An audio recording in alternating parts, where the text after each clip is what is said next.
Praise లాడండి. అందరికీ వందనాలు. వాక్యంలోకి వెళ్లే ముందు చిన్న ప్రార్థన చేసుకుందాం. సర్వోన్నతుడ, సర్వశక్తిమంతుడ, కృపగల దేవానికి లెక్కలేని స్తోత్రాలు నాయన ప్రభ. వినుచున్న వారికి, చూచుచున్న వారికి, ప్రతి ఒక్కరికి మారు మనసు దయచేయమని అడుగుచున్నాం ప్రభ. మేము ఆ వినికుడలో ప్రభ, మేము విశ్వాసం కలిగి జీవించుటకు సహాయం చేయమని అడుగుచున్నాం ప్రభ. వాక్యం ద్వారాగా మా మనసులు మార్చు, మా జీవితంలో మార్చమని అడుగుచున్నాం ప్రభ. వాక్యంలో మెలిగే ధన్యతను మాకు దయచేయమని అడుగుచున్నాం ప్రభ. మా హృదయంలో మార్చమని అడుగుచున్నాం ప్రభ. విరిగి నలిగిన హృదయంను దయచేయమని, నా ప్రార్థనని నిపాసాలు చేర్చుకోమని నజరేయుడని యేసునామములో అడుగు వేడుకొనుచున్నాను తండ్రి, ఆమేన్. మొదటి యోహాను 5 మొదటి నుంచి చూద్దామండి. యేసే క్రీస్తయిని ఉన్నాడని నమ్మి ప్రతివాడును దేవుని మూలముగా పుట్టి ఉన్నాడు. పుట్టించిన వానిని ప్రేమించు ప్రతివాడును ఆయన మూలంగా పుట్టి వానిని ప్రేమించును. యేసుక్రీస్తు ఏమై ఉన్నాడండి? యేసుక్రీస్తు నమ్మిక ప్రతివాడును కూడా దేవుని మూలంగానే పుట్టి ఉన్నవాడు. అంటే యేసుక్రీస్తు మూలంగానే కదా మనం పుట్టి ఉన్నాం. తండ్రి మనకి కుమారుని పంపి ఉన్నాడు. ఆ కుమారుడు మనలను ఆయన రూపంలోనే చేసి ఉన్నాడు. పుట్టించి ఉన్నాడు, మనలను ప్రేమించినాడు. ప్రతి ఒక్కరిని కూడా ప్రేమించి ఉన్నాడు. పుట్టించి ప్రేమించి మనలను ప్రేమించి ఈ లోకమునకు మనం ఆయన సాక్షులుగా నిలవబెట్టుకుని ఉన్నాడు. మనము దేవుని ప్రేమించుచు ఆయన ఆజ్ఞలను నెరవేర్చిన వైతిమా దేవుని పిల్లలను ప్రేమించుచున్నామని దాని వలనే ఎరుగుదుమా? మనము దేవునిని ప్రేమించుచున్నామని ఆయన ఆజ్ఞలను గైకొనుచున్నామా? లేకపోతే దేవుని పిల్లలమని చెప్పుకొనుచు అబద్ధములాడుచున్నామా? మనము ఏమి చేయుచున్నాము? ఒక్కసారి మన హృదయాన్ని మనం ఎప్పుడైనా పరిశీలన చేసుకుంటున్నామా? ఒకవేళ ఎన్నో బోధలు చేయుచున్నారు, ఎంతోమంది సువార్తలు చేయుచున్నారు, ఎంతోమంది సువార్త చెప్పుచున్నారు, కానీ మన హృదయంలోని ఇంత వినికిడైనను మనము గ్రహించుకొనిచున్నామా? లేకపోతే ఇంత వాక్యమునైనను మన హృదయంలోని ఆయన ఆజ్ఞలను మనము పరిశీలన చేసుకుంటున్నామా? నెరవేరుస్తున్నామా? దేవుని పిల్లలమని మనం చెప్పుకొనుచు దేవుని ఎరిగి ఉంటున్నామా? మనం ఆయన ఆజ్ఞలను గైకొనుటయే దేవుని ప్రేమించుట. దేవుని ఆజ్ఞలను గైకొనుటయే మనకు దేవుని ప్రేమించుట. దేవుని ప్రేమించటం అంటే ఏంటది? ఆయన ఆజ్ఞలను గైకొనుటయే దేవుని ప్రేమించుట. ఆయన ఆజ్ఞలను భారమైనవి కావు. ఎలా ఉన్నవండి? ఆయన ఆజ్ఞలను భారమైనవి కాదు, అనుసరించడము మాత్రమే. అవి కష్టమైనవి కాదు, ఒకవేళ మన భుజముల మీద వెత్తుకుని మోసేవి కాదు. అవన్నీ కూడా యేసుక్రీస్తు వారే మోసి ఉన్నారు. మన పాపములు కానీ మన దోషములను కానీ ఆయనవన్నీ కూడా సిలువను కూడా యేసుక్రీస్తు వారే మోసి ఉన్నారు. కానీ మనకైతే మన చేతికైతే ఏ పాపమును కూడా లేకోకుండానే దేవుడే ఆయనే మోసి ఉన్నాడు. ప్రతి ఒక్కటిని కూడా మనల్ని ఏం చేయమనంటున్నాడంటే, ఆయన ఆజ్ఞలను నెరవేర్చిన వారమైతిమా దేవుని పిల్లలను ప్రేమించుచున్నామని దాని వలనే ఎరుగుదుమా? దేవుని ఆజ్ఞలను మనం నెరవేరుస్తున్నామా? ఆయన పిల్లలమని మనం చెప్పుకుంటున్నామే తప్ప కానీ ఆయన ఆజ్ఞలను మనము ప్రేమించటలేదు. అవి ఆ ఆజ్ఞలు ఏంటవి? భారమైనవి కావు. దేవుని మూలంగా పుట్టిన వారందరూ లోకమును జయించుదురు. లోకమును జయించి విజయము మన విశ్వాసమే. ఏంటంటే దేవుని పిల్లలమైన మనం పుట్టిన వారందరమును కూడా ఏమి చేయుచున్నాము? లోకమును జయించుచున్నాము. లోకమును జయించి విజయము మన విశ్వాసమే అని మనము ఎదురు చూస్తున్నాము. ఎందువలన? దేవుడు మన కొరకు దాచి ఉంచిన మారు మనసు కోసం మనము ఎదురు చూస్తున్నాము. దేవుడిచ్చిన సర్వాంగ కవచమును మనం ధరించుకుని ఆయనలో మనము నిలకడగలిగి జీవించాలి.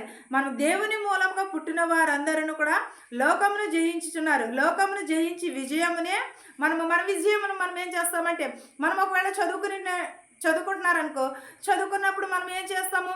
పిల్లలు ఏం చేస్తారంటే, వారు చదువుతున్నప్పుడు నేను ఫస్ట్ రావాలి, నేనే ఫస్ట్ ఉండాలి, క్లాస్ ఫస్ట్ రావాలని అలా విజయం కోసం ఎదురు చూస్తారు. ఒకవేళ పరుగు పందెములు వేశారనుకో, పరుగు పందెంలో ఏం చేస్తారు?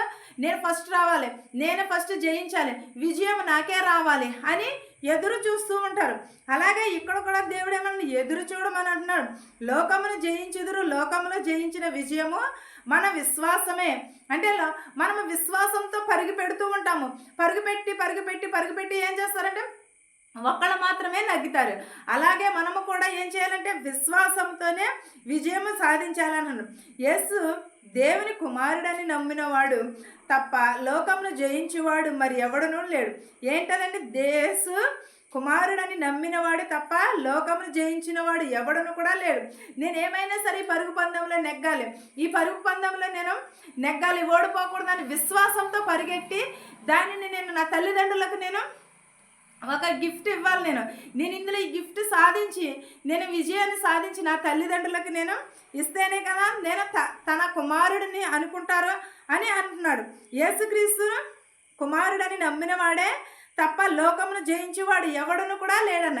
అలాగే యేసుక్రీస్తు వారిని కూడా లోకమును జయించిన వాడే తప్ప కానీ, యేసుక్రీస్తు తన కుమారుడని నమ్మిన వాడే తప్ప కానీ లోకమును ఎవరును కూడా జయించలేరని చెప్పుచున్నాడు.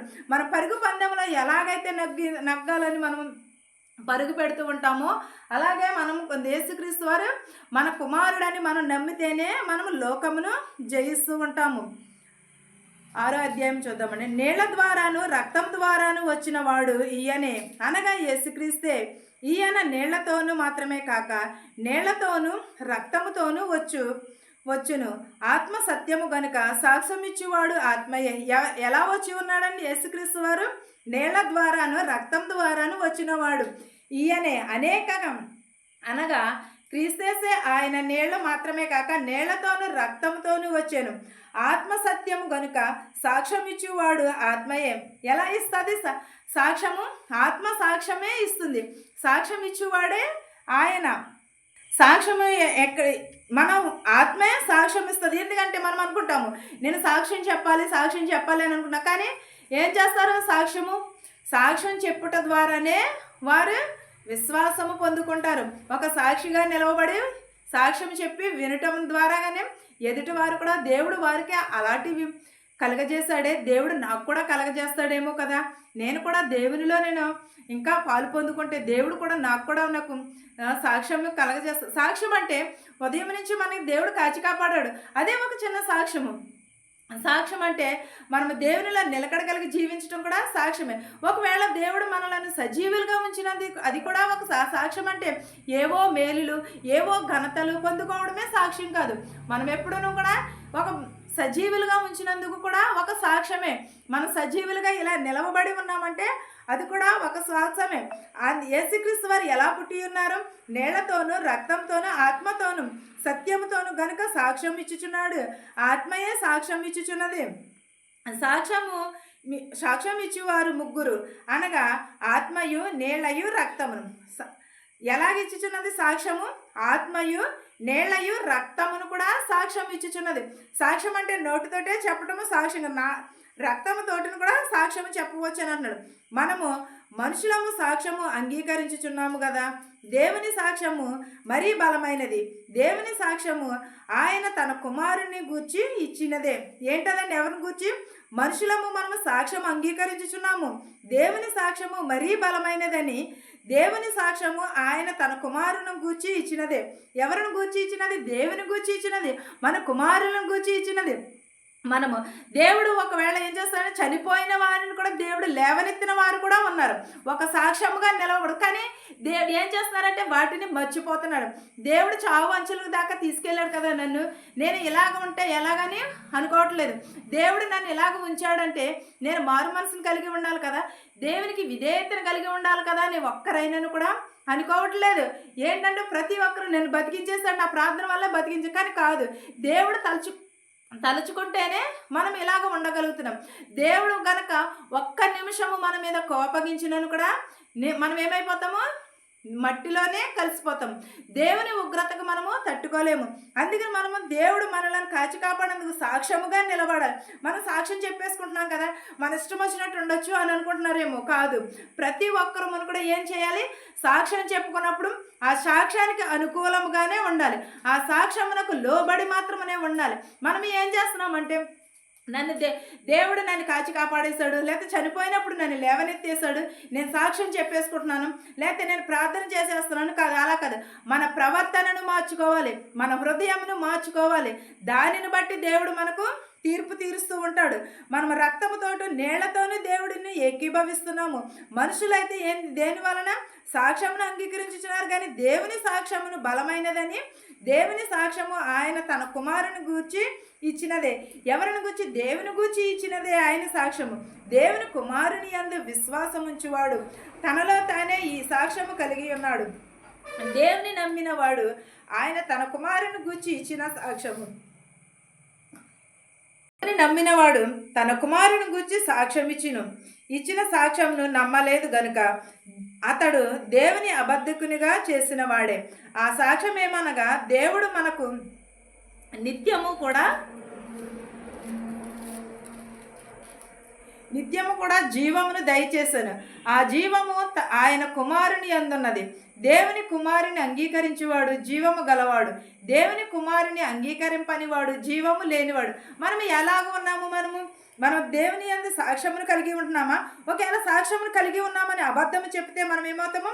అబద్ధికులమే అవుతాము. సాక్ష్యం ఏదనగా మనకి దేవునికి మనకును నిత్యము నిబంధన కలిగి ఉన్నదే సాక్ష్యము. జీవమును కూడా దేవుడు దయచేస్తానంటున్నాడు. ఆ జీవము ఆయన కుమారుని అందున్నది. దేవుని కుమారుని అంగీకరించువాడు జీవము గలవాడని, దేవుని కుమారుని అంగీకరింపనివాడు జీవము లేనివాడని దేవుడే స్వయంగా చెప్పుచున్నాడు. మనం అలాంటినప్పుడు దేవునికి మనం ఎలా ఉంటున్నాం? సాక్షాత్తంగా కలిగి ఉంటున్నామా? దేవుని యందు మనం విశ్వాసమును కలిగి ఉంటున్నామా? దేవుడు సజీవుడని నమ్ముచున్నామా? నిజమైన రక్షకుడని నమ్ముచున్నామా? దేవుడు త్వరగా వచ్చుచున్నానంటున్నాడే. ఈలోపు మనం మారు మనసు పొందుతున్నామా? దేవుని యందు విశ్వాసమును కలిగి ఉంటున్నామా? ప్రతి ఒక్కరును కూడా మారు మనసును కలిగి ఉండాలి. దేవుడు సజీవుడని రక్షకుడని మనం ఎరిగి ఉండాలి. ఈ వాక్యమును మీకును మాకును మనందరికీ కూడా తోడయ్యుండును గాక. ఆమేన్. ప్రార్థించుకుందాం. స్థుతులకు పైన ఆసీనుడు అయిన దేవానికి వందనములు, నీకు స్తోత్రాలైనా. ప్రతి ఒక్కరి కుటుంబంలో ప్రభా శాంతిని దయచేయమని అడుగుతున్నాను ప్రభా. విరిగి నలిగిన హృదయమును దయచేయమని అడుగుతున్నాను ప్రభా. మన శాంతిని దయచేయమని అడుగుతున్నాను ప్రభా. ప్రతి ఒక్కరి కుటుంబంలో ప్రభా నీ దయను, నీ కనికరం నుంచి మనం అడుగుతున్నాం ప్రభా. ధనికులనేమి భేదాలనేమి దీవించమని అడుగుతున్నాం ప్రభా. వృద్ధాప్యంలో ఉన్నవారిని, నడువయసులో ఉన్నవారిని దీవించమని అడుగుతున్నాం ప్రభా. అంగవైకల్యము కలిగిన వారిని ప్రభా, ప్రతి ఒక్కరిని ప్రభా దీవించి ఆశీర్వదించమని అడుగుతున్నాను ప్రభా. నేను మా శత్రువులు మిత్రువులు కూడా దీవించమని అడుగుతున్నాను ప్రభా. నేను ప్రభా బస్సులు వెలిచిన రైలు, ఆటోలు, ట్యాక్సీలు, వాహనములు నడుపుచిన ప్రతి ఒక్కరిని సురక్షితంగా వారి గృహాలకు చేర్చమని అడుగుతున్నాను. నేను ప్రభా ప్రతి ఒక్కరిని ప్రభా దీవించి ఆశీర్వదించమని అడుగుతున్నాను ప్రభా. పిల్లలు లేని వారికి పిల్లలు దయచేయమని అడుగుతున్నాను ప్రభా. ఉద్యోగం లేని వారికి ఉద్యోగం దయచేయమని అడుగుతున్నాను ప్రభా. ఎవరికైతే ఏ అవసరతలు ఉన్నాయో ప్రతి ఒక్కరి అవసరతలు తీర్చమని అడుగుతున్నాను ప్రభా. వృద్ధాప్యంలో ఉన్నవారిని, నడువయసులో ఉన్నవారిని, అంగవైకల్యం కలిగిన వారిని ప్రతి ఒక్కరిని దీవించమని అడుగుతున్నాం ప్రభా. ఇతర దేశంలో పని చేసుకునిచుండగా వారికి శక్తిని, బలముని దయచేయమని అడుగుతున్నాం ప్రభా. పని లేని వారికి పని దయచేయమని అడుగుతున్నాం ప్రభా. మా శత్రువుల్ని మిత్రువుల్ని దీవించమని అడుగుతున్నాం ప్రభా. ప్రతి ఒక్కరికి ప్రభా నీ కనికరముని, నీ దయని దయచేయమని, నా ప్రార్థనను నీ పాదసని చేర్చుకోమని నజరేయుడని యేసు నామములో అడిగి వేడుకుంటున్నాను తండ్రి. ఆమేన్.